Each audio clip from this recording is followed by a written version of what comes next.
আসসালামু আলাইকুম।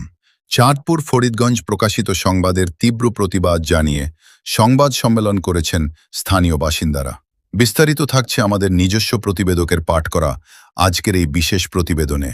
চাঁদপুরের ফরিদগঞ্জ উপজেলার ৭ নম্বর পাইকপাড়া উত্তর ইউনিয়নের ১ নম্বর ওয়ার্ডে সামাজিক যোগাযোগ মাধ্যমে প্রকাশিত সংবাদকে কেন্দ্র করে তৈরি হয়েছে চরম অসন্তোষ। এই অসত্য ও ভিত্তিহীন সংবাদের তীব্র প্রতিবাদ জানিয়ে আয়োজন করা হয়েছে এক সংবাদ সম্মেলনের। গত বুধবার ১২ আগস্ট ২০২৬ বিকেল ৫টায় উপাধিক সরকারি প্রাথমিক বিদ্যালয় মাঠে এই সংবাদ সম্মেলন অনুষ্ঠিত হয়। সংবাদ সম্মেলনে ক্ষোভ প্রকাশ করে বক্তারা জানান, গত ৩ আগস্ট সামাজিক যোগাযোগ মাধ্যমে মৃত আব্দুল কাদেরের ৩ সন্তান মোহাম্মদ মোস্তফা, মোহাম্মদ মুর্তজা ও মোহাম্মদ আল মামুন স্থানীয় ১ নম্বর ওয়ার্ডের জনপ্রতিনিধিদের উদ্দেশ্য করে নানা মিথ্যে ও বিভ্রান্তিকর তথ্য প্রচার করেন। পরবর্তীতে এই ঘটনায় ১ নম্বর ওয়ার্ডের ইউপি সদস্য আব্দুল হামিদ মেম্বার এবং মোহাম্মদ বিল্লাল তালুকদারকে জড়িয়ে অসত্য সংবাদ পরিবেশন করা হয়। বক্তাদের দাবি, প্রকাশিত সংবাদের প্রতিটি অভিযোগই সম্পূর্ণ বানোয়াট ও উদ্দেশ্যপ্রণোদিত।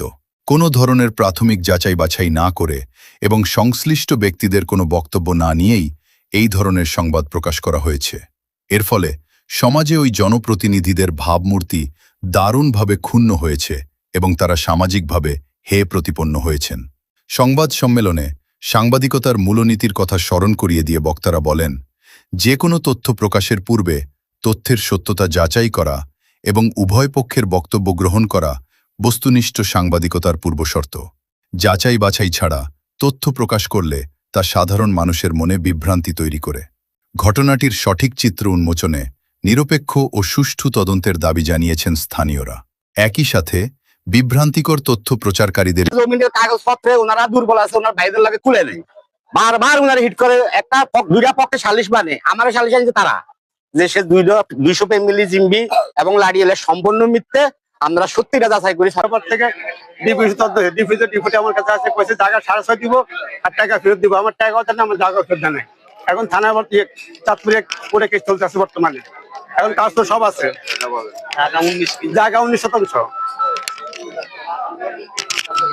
ইউনিয়নবাসীর চেয়ারম্যান, তবে আরেকদিকে আমি বিএনপির সভাপতি, এটা অস্বীকার করার আমার কোনো পথ নাই। হয় আমার কর্মে আর নইলে আমার কপাল ফোড়া। এই জন্য কপাল ফোড়া না হইলে আমি কিন্তু এবার ওয়াদা করছি নির্বাচন আর আমি করব না। কি জন্য করব না? আমার ছেলেই নির্বাচন করবে। আপনি ৭ নং পাইকপাড়া জি উত্তর